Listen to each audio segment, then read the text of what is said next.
China buys control of a port in Sri Lanka for the next 99 years. Angry Sri Lankans complain a Chinese colony is being built, while government leaders insist Chinese debts need to be repaid. Is the deal too high a price to pay? This is Inside Story.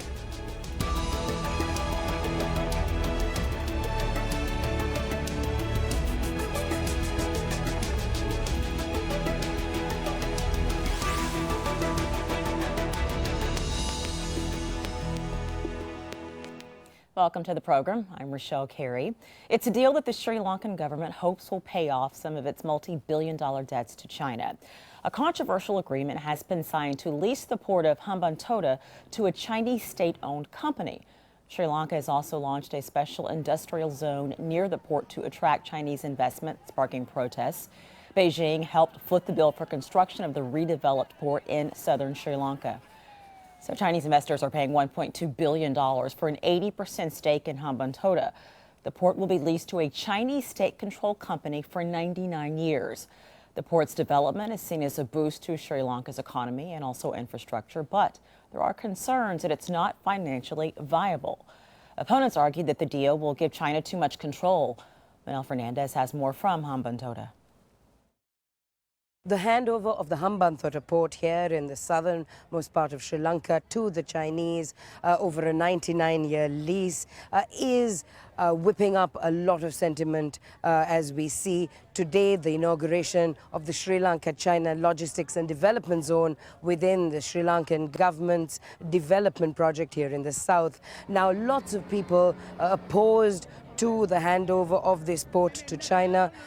There were angry demonstrations, huge amount of tension just outside the venue. We had thousands of people essentially protesting, taking on law enforcement authorities, the riot squads. We had tear gas, we had water cannons, all trying to quell the protesters who were quite an unruly lot, trying to make their opposition to this handover of the Hambantota port apparent to people who came here. Now, the Prime Minister and the Chinese ambassador, who both addressed the gathering here, spoke in glowing terms of the development that is forecast for this region over the next few years. The Chinese ambassador going on to say that up to $5 billion in investment would be plowed into this area overall. The Prime Minister, too, talking about tens of thousands of jobs being generated as this area is uplifted and essentially catches up with development. However, for most people locally, there's a lot of suspicion. Obviously, the opposition, the government of the former president, Mahinda Rajapaksa, very much this is his constituency, has been talking about fears about the handover, saying that this is not the way he would have done it himself. But he is very much the person who brought in the Chinese, handed over the port project to the Chinese, and essentially gave them a foothold, a very involved foothold in this country. The Chinese investment is seen as part of an ambitious plan to create a modern-day maritime version of the Silk Road from the oil-rich Middle East to Europe. Hambantota is strategically located in the Indian Ocean on one of the world's busiest shipping lanes. The Chinese government already has interests in ports across Asia to Pakistan and Africa and stretching on to Europe. Sri Lanka helps connect them all. It's what's known as China's string of pearls strategy. Let's bring in our guests now. Joining us from Shenzhen is Christopher Balding, Associate Professor at Peking University, HSBC Business School. From Beijing, Einar Tangen, a political affairs analyst, and Uday Bhaskar, Director of Society for Policy Studies in New Delhi. And thank you to all of you. Uday, I want to start with you. There have been passionate protests in Hambantota against this project. Could you articulate what it is you think that the protesters are feeling? My sense is that the Sri Lankan citizens who are resident in the Hambantota area, it's a large site that has been given to the Chinese entities, 15,000 acres. And last estimates are that it would have a population of anything between 12,000 to 20,000. And they are very concerned about being, quote unquote, uprooted from that particular area, so that the Hambantota port and all the ancillaries could be put into place. And I think that is the protest. They feel that they are being, if I could use a very strong word, sacrificed in the larger interests of what the Sri Lankan government has committed itself to the Chinese government and the Chinese corporation. So I think it's really a human dimension. And this is not unfamiliar in South Asia, where a number of large infrastructure projects have to also, I think, find some way of accommodating the demography and the people's anxieties about being uprooted from there. That's my sense of why there is a protest in Sri Lanka just now. And obviously the project seems to still be going forward after it's been in the works for a number of years. Do you think the government is hearing the people? Again, let me just say, as an analyst and my own understanding of Sri Lanka, they would have to pay attention to the people, because in Sri Lanka, if you look at the local domestic politics, the previous government headed by Mr. Rajapakse was perceived to have, again, mortgaged the future of the people of Hambantota to China. That was one of the planks, which allowed the new government to come into place, led by President Sri Sena and Mr. Anil Vikramsinghe. So there is a whole dimension of domestic politics, particularly local politics, because the former president, Mr. Rajapakse, was from Hambantota. So there are a number of reasons why my sense is that the Sri Lankan government would have to be receptive and sensitive to the local sentiment. Einar, how's this being received in China? Again, as I said, it's been in the works for years. Well, I mean, there's first a few things you have to understand about this. This is really a politics as usual in a democratic country. What you have is you have one group. The first group came in and they say they were very friendly to Beijing. They took in billions in terms of loans and construction projects to build this original port. They wanted to run it, but it didn't work out and it's been losing money. Now they want to transfer it back to the Chinese in the hope that they can get it running efficiently. It is definitely a port which is underutilized now, but is hopeful to kind of relieve the congestion which exists at Colombo. So this is part of the economic future of the area, which is, as the professor outlined, sometimes at odds with the way people feel about it. But the way you feel about it is not going to create jobs. And quite frankly, what Sri Lanka needs is to decide whether it wants to be part of this kind of global strategy that China is proposing, the Belt and Road Initiative, or if it wants to stand aside. I think it would be very, very bad long-term for them if they were to opt out. Christopher, I'm going to bring you in. Critics who say that this project is just too big, it's just too massive, it's effectively going to be a Chinese colony, are they wrong? Quite probably not. With a 100-year lease, it's not out of the realm of possibility that this will essentially establish a Chinese village in the southern part of Sri Lanka. But what I think everybody is missing here is that this is essentially a debt bailout. The Sri Lankan government took on a large amount of debt that couldn't be repaid because of because there wasn't the anticipated growth, and now the current government is essentially trying to bail this out in the debt for equity swap. And that's really what's important. Their hands are tied at this point. So how has this deal evolved and changed over the years from what it started out as and what it actually is now? Well, originally it was seen as essentially providing investment into a port which the Sri Lankans would run, and it would turn into this great hub of economic development and trade, and there was a free trade zone attached to it.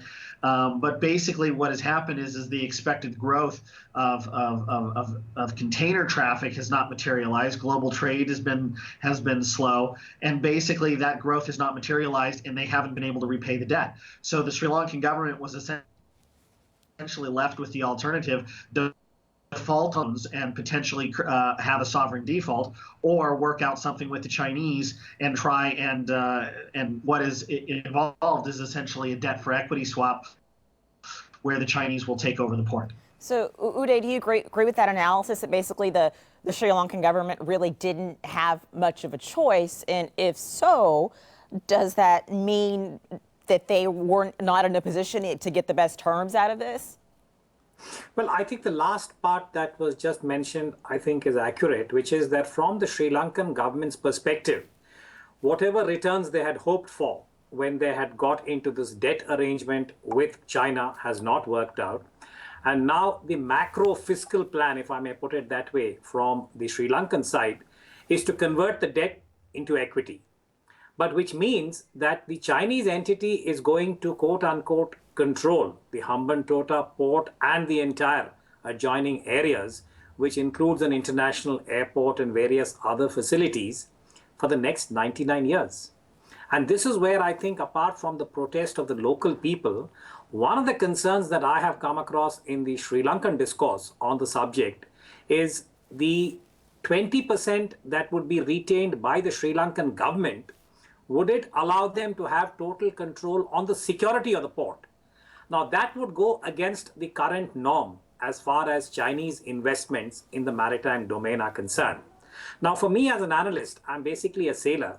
I find a very interesting pattern here that while China is committed to the One Belt, One Road, which is President Xi's personal high priority item, wherever China has invested in ports across the world, I mean, you just have to look at North America and the west coast of North America, Canada, all the way down to the United States. Chinese entities not only manage the ports, but they also look after the security. Now, that is something which I think would need a certain amount of modus vivendi, squaring the circle between the Sri Lankan government, because security is going to have a regional implication. If China also controls the security of the Hambantota port, it would be interpreted in many different ways. So apart from having a Chinese colony, I must add this, by the way, what is earlier seen as an SEZ, a special economic zone, in many parts of South Asia where there is a large Chinese investment, whether it's in Myanmar, Bangladesh, Sri Lanka, Pakistan, the local sort of anxiety is that from an SEZ, it becomes a CEZ, a Chinese economic zone. If you add security to it, it acquires a strategic connotation. These are some of the, I think, issues in the subtext that are causing concern. So, Einar, some of the points that Uday brought up. If I may, I mean, this is. I was actually going to bring you in. Go ahead, He's Einar. playing the classical line. Classical fear-mongering. I mean, India has a stake in this game, and I think we're hearing it right now. I mean, the fact is, yes, Chinese personnel are doing the security. They also do the security in front of the U.S. Embassy, but it's at the control of the government. It is not subject to the personal rules of China. This idea that China is taking over Sri Lanka is exactly the kind of fear-mongering and silliness that people are trying to spread in order to get these people to do exactly what they're doing, which is rioting. And this is silly. I mean, this is about a choice about the future of Sri Lanka. It should not be a political football between interests outside of Sri Lanka. And I think that has to be very carefully understood. Uday, would you like to respond to that? You know, what I've heard just now about this being the equivalent of fear-mongering and that it is silly, I'm afraid in a way reflects the kind of thinking that is evident on the ground. Now, there are 2 points I made. One is the local people of Sri Lanka who are protesting today, and that is a reality, are very concerned about the fact that they would be uprooted. The second is, within Sri Lanka, I'm an analyst, so I go by what is available in the public media, and we talk to people who are on the ground, academics, analysts, and so on.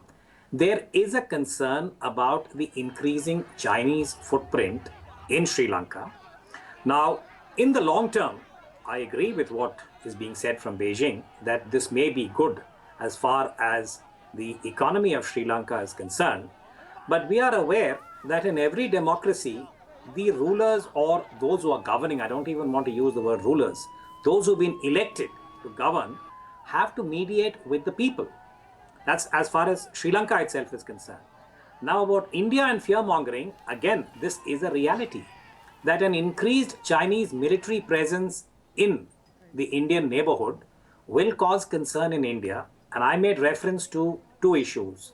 One is the Chinese investment across the Indian Ocean littoral in Myanmar, in Bangladesh, in Sri Lanka, and in Pakistan. China providing submarines to Bangladesh is a reality. Now, if you were a security planner anywhere, I mean, you could be a Chinese security planner, and say that the United States is now providing submarines to Vietnam or any of the other ASEAN countries, surely there would be concern in Beijing. So I don't think it would be accurate to dismiss this as fear-mongering or to suggest that this is something that the local people of Sri Lanka are not concerned about. So this would be my response to what was said just now. Okay, Michelle? Christopher, let's talk more about what he's saying here. So, if this does end up becoming economically viable and people do have jobs, might that allay some of people's fears and concerns that they have right now? Is it about the way that this project actually turns out, and it is also about the way that the government has introduced it to people? Absolutely. If in 20 years, I think these concerns will be largely forgotten. People always have 20/20 hindsight, and if a project goes well, people forget all of the concerns and worries that they had early on. So absolutely, it will be forgotten. With that said, it's also very valid to wonder about Chinese military and security and who is selling who the Chinese are selling submarines to, and it's disingenuous for China to claim, well, there's nothing this is business as usual. I mean, we've seen the response when the U.S. sells hardware to Taiwan or Vietnam or other issues like this. So it's a little disingenuous for China to claim that there's nothing to see here. Einar? Well, I don't think it's disingenuous. Let's draw back a little bit. What's happening on the U.S. side? We have been consistently trying to encircle China to slow its rise, and China has reacted to that. And so what you're seeing on a larger scale is this kind of spheres of influence. Everyone feels that for some historic reason, either very far in the past or more current, that they have the right to exert their influence over different areas. Now, obviously, all right, Sri Lanka is going to be a very, very sensitive issue for India, and China has to deal with that.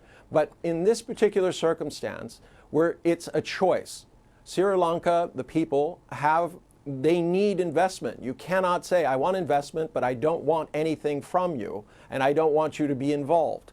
So you have to make a decision. And that investment is absolutely crucial if Sri Lanka is to go forward. And that's simply the question here. This is not about China setting up submarine pens in Sri Lanka or trying to exert any kind of ideological program.